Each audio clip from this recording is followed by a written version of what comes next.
기도라고 하는 주제를 가지고 말씀을 드리겠습니다. 사도 바울이 이 서신서들을 보면 사도 바울이 몇 군데에서 교회를 위해서 하는 기도들이 나오는데 참 우리가 배워야 할 교훈들이 여기에 많이 있습니다. 먼저 사도 바울은 에베소교회 성도들에 대한 소식을 듣고 그들의 믿음에 대한 소식을 듣고 기도할 때마다 하나님께 감사한다고 말하고 있습니다. 사실상 사도들이나 또 목회한 자들이나 가장 마음의 기쁨을 가져다 주는 것은 성도들이 영적으로 든든히 서고 성숙하는 것일 거라고 저는 생각을 합니다. 사도 바울의 이 기도의 문을 제가 보면서 저도 여기에 참 아멘이 되었습니다. 사도 바울이 여기서 말하는 기도를 보면 특징이 있는데 그것은 뭐냐면 오늘날 기독교인들이 추구하는 것과는 많이 다르다고 하는 것입니다. 아담과 하와가 이 세상에 창조할 때에 그들의 모든 시선과 그들의 귀는 다 하나님에게 쏠려 있었습니다. 하나님이 말씀하신 것이고 진리였고 하나님이 그렇다면 그런 거고 아니다면 아닌 것이었지만 사단이 등장하면서부터 이제는 사단에게 그 정보를 얻기 시작을 했죠. 사단과 하나님과의 관계에 있어서 한 가지 뚜렷한 건 뭐냐면 하나님은 계속해서 영적인 행복에 대해서 말씀하시고 사단은 계속해서 육적인 행복에 대해서 강조하고 하나님은 계속해서 우리로 하여금 하늘을 바라보도록 하고 하나님을 바라보도록 하고 사단은 계속해서 우리를 바라보고 세상을 바라보고 자신을 바라보도록 하는 것입니다. 기독교의 역사가 점점 흘러가면서 한 가지 특징이 뭐냐면 그리스도인이라고 하는 사람들, 기독교인이라고 하는 사람들의 시선이 점점 하늘에서 이 땅으로 향하게 된다는 것입니다. 그것이 무엇이 그 증거하고 있냐면 우리들의 기도를 보면 대부분 다 이 땅에 속한 것들입니다. 하지만 사도 바울의 한 기도들을 보면 대부분 다 이 땅에 속한 것보다는 하나님에게 속한 거고 하늘에 속한 것이고 사도들의 그 많은 사역의 노력은 뭐냐면 결국은 하나님을 바라보고 하늘을 바라보라는 것입니다. 그러나 사단은 계속해서 사람들에게 이 땅을 바라보고 환경을 바라보고 하나님을 바라보지 말도록 만드는 것입니다. 사도 바울의 기도를 보면 맨 먼저 그들은 에베소교회 성도들에게 사도 바울은 하나님을 더 알게 해달라고 기도하고 있습니다. 세상에 굉장히 위대한 이 하나님에 대한 정보가 너무나 적고 또한 그리스도인들도 하나님에 대해 아는 것이 참으로 적습니다. 두 번째로는 그들이 그 부르신 부름의 소망이 무엇인지 알게 해달라고 기도하고 있고 그 다음에 그들에게 베푸신 그 하늘의 기업의 영광이 얼마나 풍성한 것인지 알게 해달라고 기도하고 있고 또 하나님께서 우리에게 베푸신 능력이 얼마나 큰 능력인가 하는 것을 알게 해달라고 기도하고 있습니다. 또 다른 말로 말하면 사단은 계속해서 우리들에게 우리가 얼마나 비참한 자들이고 우리가 얼마나 가난한 자들인가를 강조하지만 사도 바울이나 주님 안에 신실한 사람들은 우리가 그리스도 안에서 얼마나 부한 자들인가 우리들이 받은 것이 무엇인가 알라고 그렇게 말하고 있습니다.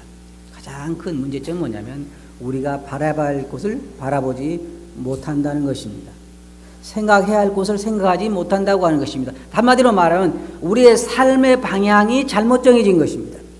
불신자 그러면 구도자 그러면 특징이 뭐예요? 그들의 삶의 방향이 하나님을 향한 것이 아니라 자신을 향하거나 세상을 향해 있다는 것입니다.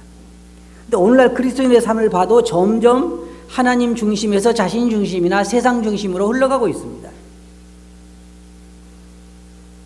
에베소 교회 성도들에 대해서 주님은 말씀하시기를 너희가 처음 사랑을 버렸다라고 말씀하시는데 사도 바울의 기도를 통해서 우리가 배워야 할 교훈들을 한번 생각해 보겠습니다. 먼저 그는 말하기를 하나님께서 계시의 정신을 너에게 주사. 여기서 말하는 것은 어떤 영을 말하는 것이 아니라 성령을 말하는 것이 아니라 이들은 믿는 사람들입니다. 여러분 잘 아시는 것처럼 에베소 교회 성도들에게 이 편지를 쓰고 있는 것이고 그들은 이미 믿는 자들입니다. 그렇기 때문에 그들에게 성령을 또 주어서 성령을 통해서 하나님을 알게 해달라는 것이 아니라 그들에게 더 맑은 정신을 주어서 그들로 하여금 하나님에 대해서 좀 더 알게 되기를 원한다는 것이, 물론 성령님의 도움 없이는 우리가 하나님을 알 수가 없습니다. 하나님 하려면요, 하나님께서 자신을 밝히신 것 외에 우리가 하나님을 알 수가 없습니다. 만약 어떤 사람이, 요즘은 그런 거 많더라고요. 하나님 나라에 갔다 왔다는 사람 많죠. 어떤 사람은 아주 자기가 하늘나라에 가가지고 예수님하고 전도 전략을 짜고 왔다는 사람도 있더라고요. 참 대단한 사람입니다. 그거 다 알고 보면 헛된 얘기들이에요. 그때 하는 말이 맞질 않아요. 하나님에 대한 정보는 철저하게 하나님 자신이 우리들에게 밝혀준 것만 알 수가 있어요. 제가 여러 번 예를 들었죠. 저희 집에 왜 요즘 개미들이 이렇게 많은지 모르겠어요. 그래서 개미약을 사다가 이렇게 놔서 지금 개미들을 점점 숫자를 줄이고 있는 중인데, 그것에 대해서 알 수 있는 개미는 별로 없어요. 우리 집에 있는 개미가 다 모였다고 생각합시다. 모여가지고 서로 의논하는 거예요. 야, 지금 인간들이라는 사람들이 우리를 죽이려고 약을 갖다 놨지, 그런 개미는 한 마리도 없어. 왜? 그들이 그 정보를 알기에는 너무 개미의 지식이 미약하기 때문에, 사람이 개미를 건드려서 그것을 체험한 개미는 야, 뭔가 나를 건드렸다, 그 정도밖에 모르는 것이지 사람에 대해서는 모르는 거예요. 하나님에 대해서도 이 성경에 하나님께서 수없이 그동안 자신에 대해서 밝혔기 때문에 그 밝혀진 것만큼만 우리가 하나님 알 수 있는 것이지, 그 외에 우리가 알 수 있는 것이 없어요. 이제 우리가 이제 새로운 몸을 입고 하늘에 올라가면 그때 우리가 보고 알 수 있는 것이죠. 우리가 성경을 통해 뭘 하는 거예요? 에스겔이 경험한 하나님, 요한이 경험한 하나님, 마가가 경험한 하나님, 사도 바울이 경험한 하나님, 그들이 체험한 하나님에 대해서 우리에게 밝혀준 것만 우리가 알 수 있는 거예요. 그런데 그 정보만 가지고도요, 우리가 하나님에 대해서 많은 것을 알 수 있고, 또 한 가지 뭐냐면, 우리가 일상적인 삶에서 하나님과 가까이 동행하다 보면요, 체험적으로 하나님을 알아갈 수가 있어요. 두 가지. 하나는 하나님을 지적으로 알 수 있고, 하나는 체험적으로 알 수 있어요. 그래서 여기 사도 바울이 보면 너희가 하나님에 대해서 더 알기를 원한다. 제가 이 말씀을 공부하면서 또 제 신앙생활에서 살펴보면요, 사실상 우리가 하나님에 대해서 아는 게 너무 적어요.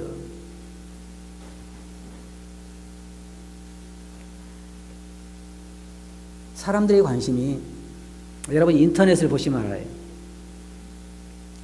나는 사람들의 관심이 왜 그런데 그렇게 있는지 모르겠어요. 어떤 연예인이 뭐 결혼을 했느니 이혼을 했느니 뭐 남편하고 사이가 안 좋으니 그거 인터넷 금방 나오죠. 하나님에 대해서 나와요? 하나님이 요즘 마음이 편찮으시느니, 아니면 뭐 하나님 마음이 요즘 좋으니, 그런 거 나와요? 인터넷에, 신문에? 사실은 어느 것에서 관심이 많아야 되는 거예요? 하나님에 대해서 더 관심이 많아야 되는 것인데, 사람들은 그렇지 않아요. 그 외에 다른 것에 아주 관심이 많아요. 그러나 우리 그리스도인들은 하나님에 대해서 더 알아야 되는 거예요. 우리 아버지이고 온 우주를 창조하신 분이고, 또 그분이 앞으로 모든 세상을 심판하실 것이고, 그분의 그 영광스러운 영광의 나라에 우리가 참여할 것이고, 그 하나님에 대해서 알아간다고 하는 그게 대단히 중요한 거예요. 만약 우리가 하루의 삶을 통해서 인터넷이나 아니면 다른 핸드폰이나 이런 데 보내는 시간만큼만이라도 하나님에 대해서 생각하고 묵상하고 그에 대해 알기를 원한다고 하면요, 우리 속이 폭발할 거예요. 폭발해. 왜 폭발해요? 너무 충만한 것으로 차기 때문에 아마 폭발할 거예요.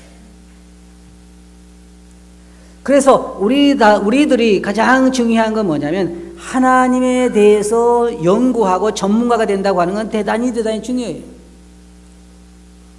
어떤 사람은 그러더라고요.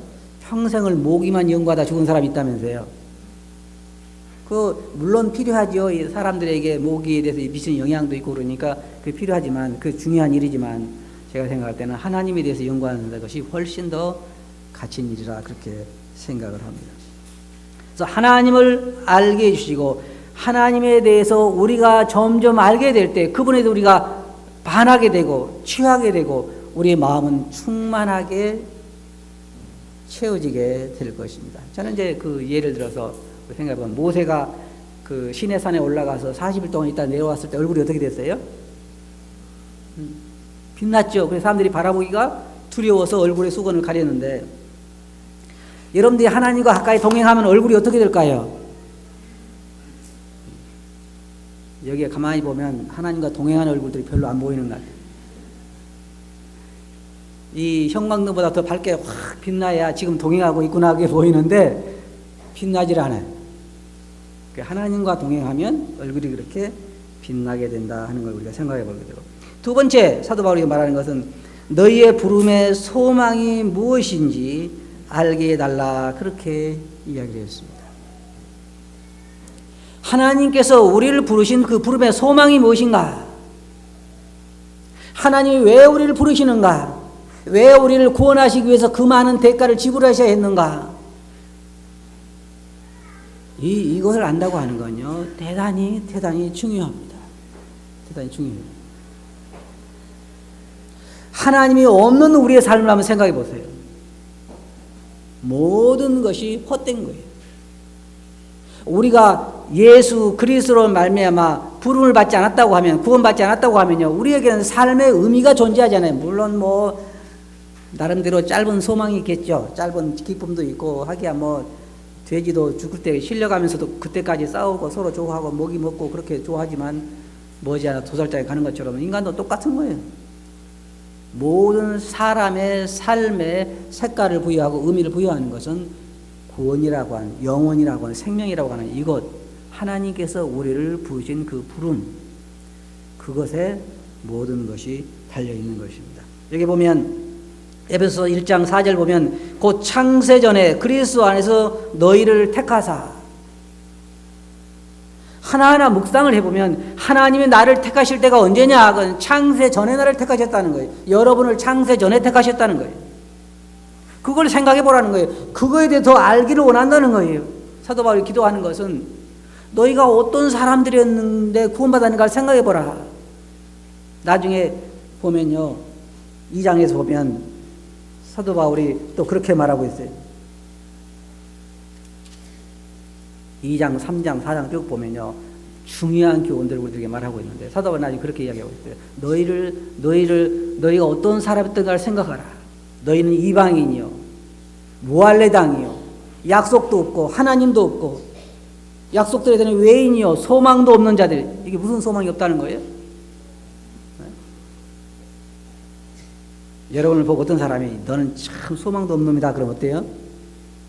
희망이 없는 거잖아요. 희망이 없는. 그러나 우리가 그런 자들이었는데 우리가 하나님의 택하심을 입고 구원함을 받았다고 하는 것, 그것을 생각해 보라는 거예요. 우리를 구원하기 위해서 어떠한 일이 진행됐는가를 생각해 보라는 거예요. 창세 전부터 하나님의 마음속에 여러분이 계셨고 그 다음에 그 많은 세월 동안 하나님이 인내하시고 이 세상을 불태워버리는 걸 인내하시고 메시아를 이 땅에 보내셔서 마구간에 나게 하시고 그 다음에 그분이 우리를 위해 십자가에 오늘 우리가 떡과 잔을 통해 기념한 것처럼 나를 위해 돌아가시고 그 소식을 나에게 오늘날 밝히셔서 나로 하여금 예수 그리스도를 믿고 거듭나게 하셨다고 하는 그 모든 소망을 생각해 보면요, 우리 마음이 달라지죠. 우리의 시선이 달라져요. 벌써 우리의 마음속에 생각하는 게 달라지죠. 우리가 이러한 어떤 자들이었는가, 성경에 요한은 우리에게 그렇게 말해요. 보라, 하나님께서 어떠한 사랑으로 우리를 사랑하셨는가. 우리가 바로 그러한 자로다. 우리가 그러한 자로다.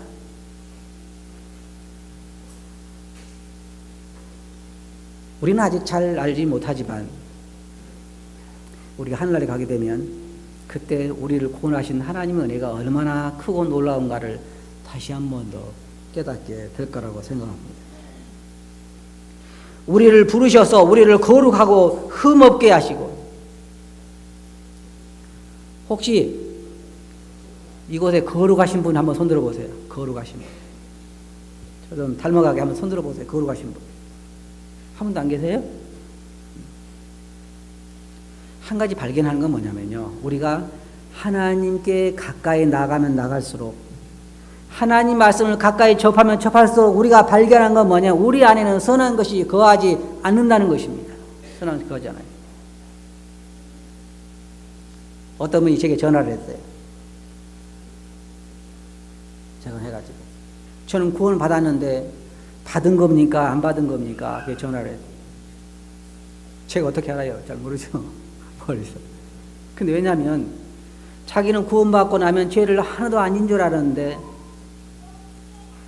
구원받고 나서 어느 날 공원에 가서 책을 읽고 있는데 어떤 젊은 여자가 수영복을 입고 와서 바로 앞에서 벌쩍 들어오는데 그냥 나쁜 생각이 들더라는 거예요.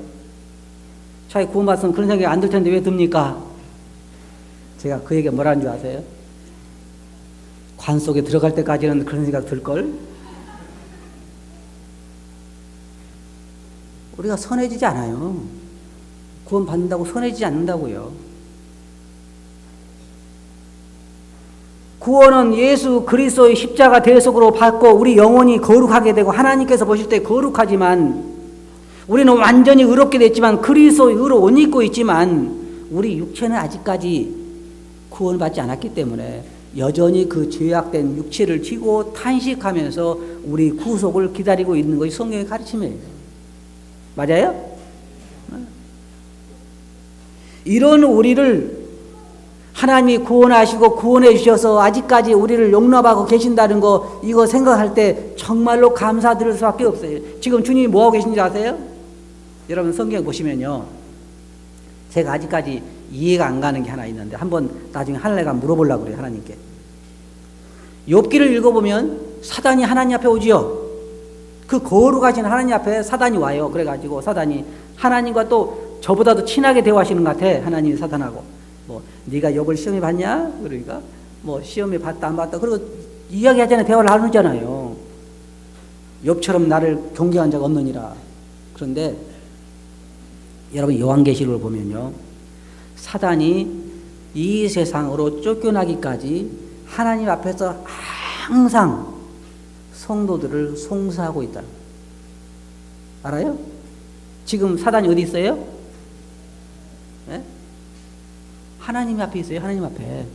요한계시록에 쫓겨나올까지 하나님 앞에서 뭐 하냐면요, 계속해서 여러분을 송사하는 거예요. 저를 송사하고 있는 거예요. 하나님 보실 때 조성훈이가 하나님 섬기는 것 같죠? 또 뭐 거룩하게 된 것 같죠? 그런데 이거 보세요. 제가 약점만 골라다가 다, 요즘 하기하면 우리는 핸드폰 찍고 뭐 다 녹음해 가는 거죠. 그런데 사단은 그럴 필요도 없겠죠. 다 하나님에게 고자질을 할 때에 그 옆에 누가 있는 줄 아세요? 네, 너무나 감사한 것은 주님이 오른편 가까이 계신 사단, 제가 생각할 때 사단이 하나님이 왼편에 있을까요? 오른편에 있을까요? 왼편이요?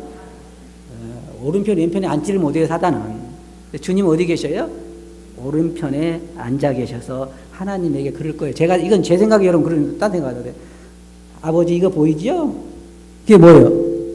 십자가의 못자국. 이거 보이죠? 이게 뭐예요? 걔가 그럴지라도 내가 그의 모든 죄값을 대속했습니다. 이게 주님의 나를 위한 변호사로 계시는 거예요. 제가 평생 동안 이렇게 좋은 변호사를 채용하기는 처음에 이렇게 좋은 변호사가 없어요. 그래서 우리의 구원이 안전한 거예요. 내가 잘해서 그런 것이 아니라, 내가 각오를 새롭게 하고 이제는 거룩하게 살아서 그런 것이 아니라, 우리 주님이 우리가 하늘에 올라갈 때까지, 모든 일을 마칠 때까지, 성경에 보면요, 모든 일을 마칠 때까지 내 우편에 앉아있으라 그러잖아요. 원수들을 내 발등상 아래 물을 끓일 때까지 내 우편에 앉아있으라. 주님은 우리가 완전히 모든 그 구원받고 하늘나라에 가서 앉을 때까지 그 일을 계속하실 거예요. 우리를 위해서. 그뿐만 아니에요. 성경에 보면 성령께서 뭐라 했어요? 말할 수 없는 탄식으로 우리를 위해서 간구하신다. 어떤 사람은, 어떤 목사님 얘기를 설교를 들으니까 그런 얘기예요. 그런데요, 어떤 사람이 그런 질문을 했어요. 그런데요, 성령님께서 너무너무 힘들어서 어느 날 네, 이제 하나님, 제가 죄를 위해서 중보 기도하는 거 이제 지쳤습니다. 이제 그만하겠습니다. 그럼 어떻게 하냐? 성령이 그렇게 하셔요? 성령이 그렇지 않아요. 성령은 우리가 하늘나라에 갈 때까지 우리를 책임지기로 우리 안에 계시고 인을 치신 거예요. 하나님 것이라고. 그리고 절대로 우리를 떠날 수가 없어요. 우리 구원은 너무나 완벽한 것이죠. 우리의 부름의 소망에 대해서 또 우리가 앞으로 어떤 곳에 갈 수 있을 것인지 하나님께 우리가 예비하신 그 모든 것들을 생각할 때 그걸 생각하라는 거죠. 사도 바울이. 그렇게 생각나게 해달라고 지금 기도하고 있는 거예요. 더 알게 해달라고. 우리의 소망이 무엇인지, 우리가 어떤 자들이었는데 어떻게 구원을 받고 어떤 소망이 있는지 우리로 하여금 더 알게 해달라고 기도하고 있는 거예요. 세 번째로는 뭐냐면 뭐였어요? 그 기업의 영광의 풍성이 무엇인지. 기업이란 말이 뭔지 아세요? 혹시 아시는 분? 기업이라고 하는 것은, 여기서 말하는 것은 하나님께서 우리에게 물려주시기를 원하시는 어떤 그 소유들, 하나님의 소유들을 우리들에게, 우리는 뭐라 그래요? 상속받는다 그러죠. 부모가 부자면 상속을 많이 받고, 가난하면 적게 받고. 여러분 상속 많이 받았어요? 여기에 우리 교회도 상속 많이 받은 분이 한 분도 안 계셔. 빚이나 상속 안 받으면 다행으로 생각해야죠. 그죠? 그런데 어쩌다가 양자된 곳이 어디예요? 우리가 입양된 곳이 하나님에게 입양이 됐는데 상속받을 재산이 어마어마하게 많은 거예요. 어마어마하게. 그래, 그걸 생각해 보라는 거예요. 여기 보면 그 기업에 하나님이 그 아들에게 상속해 주기를 원하시는 것들, 그 기업이 얼마나 그 질에 있어서, 그 양에 있어서, 그 기간에 있어서, 그리고 그 영광에 있어서 어떤 것인가를 생각해 보라는 거예요. 그런데요, 제가 이 목자들도 나이가 점점 많이 들면 안 되겠구나 하는 생각을 해본 게 뭐냐면, 점점 나이가 들수록 하늘의 것들이 더 많이 생각이 되더라고요. 이 땅에 있는 것보다는. 그래서 설교도 하늘 중심으로 많이 하겠구나. 그래서 젊은 사람들도 이게 설교를 많이 해야 되겠구나 생각을 했어요. 근데 나이 들수록 소망이 뭐예요? 이제 하늘나라에 가는 것밖에 없잖아요. 하늘나라에 가는 거. 그래서 사도 바울이 우리의 육은 날로 후패하지만 속은 날로 새롭도다. 이제 이 하늘에 대한 이 기업, 그 질에 있어서 세상 것과 비교할 수 없는 것이잖아요. 그리고 그 양에 대해서 제가 늘 언제나 이 우주를 이야기하는데, 온 우주가 다 누구 거냐면 하나님 거예요. 우리 아버지 거예요. 그런데 그 모든 것들을 우리가 주님과 더불어서 상속하게 되고, 그다음에 그것을 우리가 다스리게 된다는 거죠. 하나님께서 아담을 창조하셨을 때에 하나님께서는 아담을 세상을 주시면서 온 세상을 뭐라 했어요? 다스리라 그래요. 다스리라. 그래서 사실은 처음엔 누구 거였어요? 아담 거예요. 아담이 짐승도 다스리고 모든 것들 다 다스렸죠. 근데 아담이 실패했죠.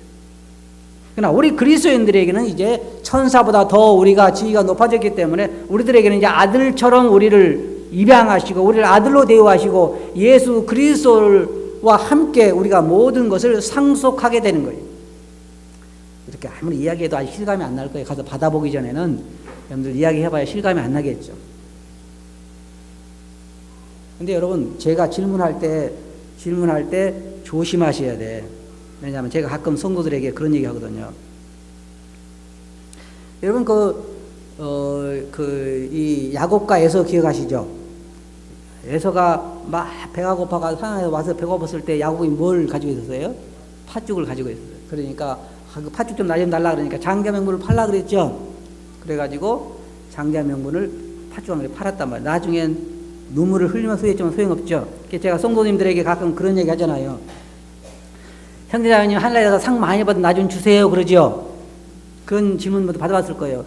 조심하셔야 돼요. 꼭 가서 내야 되니까. 조심하셔야 돼요. 그런데 실제로요, 제가 늘 감사한 것은 제가 하늘에 가서 얼마 받든지 상관없어요. 왜냐하면 물어볼 것도 없이 이 땅에서보다는 많을 테니까. 자, 가끔 가서 그래요. 경제적으로 조금 어려우면 제가 제 아내에게 그런 얘기를 합니다. 아무래도 한 평 팔아야 할 것 같아. 어디 걸 팔아요? 하늘 걸 팔아요. 한 평만 팔면 제 평생 먹고도 나와요. 그 하늘나라의 질과 양과 그 영광과 그 모든 것들은요, 우리는 잠시 잠깐만 이 어려운 삶을 살면 우리는 완전히 세속적인 표현을 쓰면 팔자가 펴게 있는 거예요. 아니, 지금부터 우리 거예요. 그것을 제가 저번 시간에 말씀드린 것처럼 현재 내 것으로 그것을 즐거워할 수 있는 거예요. 믿음은 미래에 있는 것을 현재로 당겨다 현재부터 그것을 즐거워할 수 있는 거예요. 그게 우리 삶이에요. 사도 바울이 지금 말하는 것을 그것을 알게 되기를 원하는 거예요. 우리가 과연 얼마나 풍성한 것을 얻게 될 것인지. 사도 바울이 어떻게 이런 얘기를 썼을까요? 왜냐하면 사도 바울은 셋째 하늘에 올라가 봤기 때문에 그런 거예요. 요한계시록에 보면 이런 글이 나옵니다. 요한에게 주님께서 그 사자를 통해서 글을 기록하게 하시면서 뭐라고 말하냐면은 이것은 기록하지 마라 그러죠.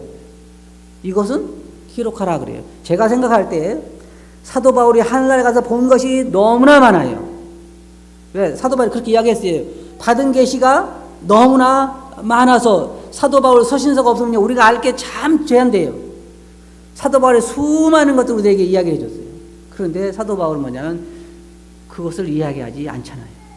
하늘에 가서 봤던 거, 들었던 거, 그 모든 것들 우리 이야기했잖아요. 그러니 자기가 너무 받은 계시가 많아서, 본 것이 많아서 자고 할까 봐서 자기 몸에 가시를 주셨다 그랬잖아요. 그것처럼 그렇게 많은 것들을 사도 바울에게 이야기해 줬으면 좋겠지만, 야, 하늘에 가보니까 이건 이렇게 됐더라, 저건 저렇게 됐더라, 다 이야기는 좋겠지만 그렇게 안 하셨어요.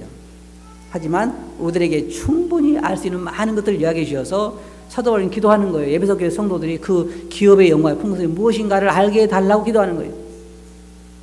마지막으로 기도하는 건 뭐냐면 우리에게 베푸신 능력의 지극히 크심이 었다는 것을. 이게 무슨 얘기냐면요, 이런 얘기예요. 우리들에게 일어난 일들 모든 것은 다 사람의 능력으로는 할 수 없는 것들이에요.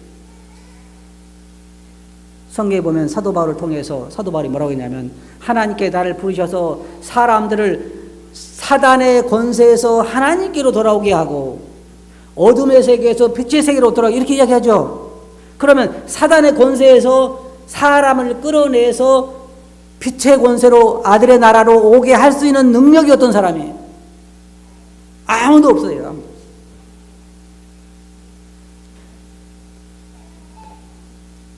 지금 북한에서는 수많은 사람들이 고통 가운데 있는데 제가 탈북자 수기를 한번 읽어봤는데요. 사람이 북한에서 탈출해서 남한에 넘어오긴다고 하는 것은 굉장히 어려운 거죠. 굉장히 어려운 거죠. 그러나 불가능한 것은 아니에요. 하지만 사단의 권세 아래에 있던 사람이 그 사단의 권세를 깨고 하나님께로 나온다고 하는 것은 불가능해요. 불가능 자체예요. 그러면 여러분을 구원해서 하나님의 자녀로 삼았다고 하는 것, 그 배후에는 누가 역사하고 있어요? 하나님의 엄청난 능력이 사단의 권세를 뚫고 사단을 파괴하고 여러분을 끌어내서 구원을 시킨 거예요. 그 능력을 생각해 보라는 거죠. 그 능력이 어떤 능력이냐? 그 지금 본문에 뭐라고 말하냐면 그리스도를 죽은 자 가운데 일으키신 능력, 하나님 우편에 앉게 하신 능력, 그리고 세상을 다 그 하나님의 그 권세 아래 묶는 그런 모든 하나님의 그 능력이 거기에 개입됐기 때문에 가능한 거예요. 그래서 우리를 구원하신, 우리에게 베푸신 하나님의 능력이 지금 크심이 없다는 것을 기억할. 지금도 마찬가지예요, 여러분. 사람들은 이렇게 얘기해요. 어떻게 이야기를 하냐면 10사람이 함께 차를 타고 가다가 사고가 났는데 다 다치고 자기만 안 다쳤어요. 그러면 우리 하나님께 뭐라 그래요? 네? 하나님 왜 불공평하십니까? 그래? 네? 왜 다 다치고 나만 안 다치게 하셨습니까? 하나님 그렇게 불공평한지 몰랐습니다. 그래요? 안 그래요? 대부분 하나님 너무 고맙습니다. 나를 이렇게 안 다치게 보호해주셔서 감사합니다. 그런데 여러분이 날마다 차 타고 다니죠? 집에 오자마자 막 무릎 꿇고 너무 주님 고맙습니다. 오늘 무사히 다녀오게 고맙습니다. 그러신 분. 일상적인 생활에 대해서 감사한 사람은 없어요. 매일 식탁을 대하면서도 우리가 그것이 얼마나 큰 은혜라는 것을 깨닫는 사람은 많지라. 우리가 사실은 사단이 지배하는 세상에서 하루하루를 편안하게 살 수 있다는 것도 엄청난 하나님의 능력이 우리 위에 임하기 때문에, 우리를 보호하시기 때문에 그게 가능한 거예요. 자, 생각해 보세요. 성경에 보면 지금 세상에 이 악이 그래도 이 정도라마 선이 존재하는 것은 그 악을 막는 세력이 있기 때문에 그렇다는 걸 성경이 말하고 있어요. 그러면 하나님이 완전히 철수하시면 세상은 어떻게 될까요? 인간 지옥이 되겠죠. 완전 지옥이 되겠죠. 사단이 자기 마음대로 하기 때문에 그게 7년 대업 환란 동안에 일어나게 될 일인데, 우리는 지금 하나님의 보호 아래서 살아가고 있는 거예요. 우리에게 일어난 모든 일들이, 야곱이 나의 나무로부터 나를 기르신 하나님, 나를 나의 모든 환란에서 건지신 하나님이라고 그가 고백한 것처럼 우리의 모든 삶은 하나님의 손 안에서 그의 능력으로 보호하심 가운데서 이루어진 일들이기 때문에 우리는 그러한 능력에 대해서, 우리에게 베푸신 하나님의 능력의 즉히 크심이 어떤 것을 알아야 돼요. 우리를 사단의 권세에서 이끌어내서 그 아들들이 되게 하시고, 우리가 하늘나라에 그 많은 기업을 받게 하시고, 하늘의 영원한 소망 가운데 있게 하시고, 우리 이 썩어지 없어질 육체를 영광스러운 몸으로 새롭게 있게 하시는 것도 하나님의 능력 없이는 절대로 불가능하죠. 인간은 조그마한 일 하나도 해결할 수가 없는 거잖아요. 그것을 더 알게 해달라고 기도하는 거예요. 자, 결론적으로 말씀드려서 사도 바울의 기도는 우리 기도와 어떻게 다르죠? 많이 다르죠. 우리의 기도와 같지 않아요. 다 영원한 것들, 하나님에 대해서, 하나님 우리 베푸신 것에 대해서, 또 베푸실 것에 대해서 더 알게 해달라고 기도하고 있습니다. 우리 기도도 이와 같아야 된다고 생각을 해요. 우리는 이미 다 가지고 있습니다. 아무것도 없는 자 같으나 우리는 모든 것을 가진 자이고, 에베소 1장에서 말한 것처럼 창세전에 우리를 그리스도 안에 택하사 모든 신령한 복으로 우리에게 복 주신 거예요. 이제 우리는 우리 눈을 열어서 그것을 보게 해달라고 기도하는 거예요. 알게 해주소서. 그 능력을 알게 해주소서. 그 하늘의 그 기업에, 우리가 받게 될 그 기업의 풍성이 어떤 것을 보게 해주소서. 그렇게 기도하시기 바랍니다. 주님, 저로 보게 해주세요. 아버지를 좀 더 알게 해주시고, 제가 얼마나 사랑을 많이 받은 자인지, 얼마나 큰 능력으로 보호를 받은 자인지, 제가 받게 될 그 기업이 얼마나 풍성한 것인지 보게 해주소서. 그걸 보면서부터 여러분 삶은 달라지기 시작할 것입니다. 환경이 변하지 않을 것입니다. 그러나 삶은 변화되게 될 것입니다. 맞아요? 네. 그렇게 기도하시기 바랍니다. 기도하겠습니다. 거룩하신 아버지 하나님, 사도 바울의 기도가 저희들의 기도가 되게 해 주시옵소서. 아버지를 더 알게 해주시고, 저희를 부르는 소망이 무엇인지, 저희들이 베푸신 기업의 그 풍성함이 얼마나 어떤 것인지, 그리고 저희들이 베푸신 그 능력이 얼마나 크신 것인지 저희와 하여금 알게 해주시옵소서. 눈이 더 밝게 해주시고, 눈이 더 열리게 해주시고, 저희들의 눈이, 믿음의 눈이 하늘에 있게 해주시고, 이 땅을 헤매지 않게 해주시옵소서. 들은 말씀 주께 의지하옵고 있으면 이름으로 아버지께 감사하며 기도하옵나이다. 아멘.